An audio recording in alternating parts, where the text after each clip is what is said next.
Allez, quand vous voyez ça, à votre avis, qu'est-ce qu'il va falloir faire?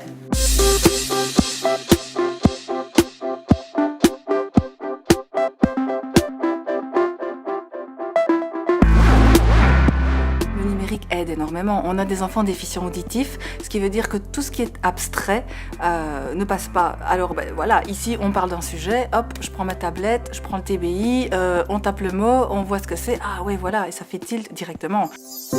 Les choses qui sont très abstraites deviennent beaucoup plus concrètes. On y gagne de toute façon. Et du côté des enfants, parce que eux, ça les porte beaucoup plus. Et nous, finalement, il y a plus de facilité pour faire comprendre plein de concepts, justement, compliqués.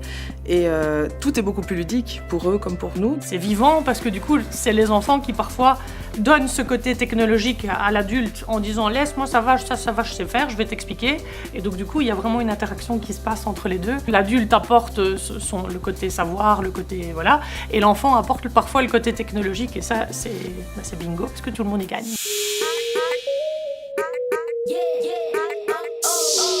On va pouvoir justement mettre le doigt comme ça sur les besoins d'un enfant et pouvoir créer un logiciel plus personnalisé. Donc on va pouvoir zoomer très rapidement sur un texte par exemple si l'enfant ne voit pas bien. On va pouvoir augmenter le son si l'enfant entend moins bien. De plus en plus d'outils sont adaptés effectivement aux besoins spécifiques. Donc, ne serait-ce que pour les daltoniens par exemple. C'est pas sans conséquence quoi. Un enfant qui a une visualisation proposée par un enseignant, s'il n'a pas la possibilité d'adapter la couleur, il peut très bien passer à côté de l'information.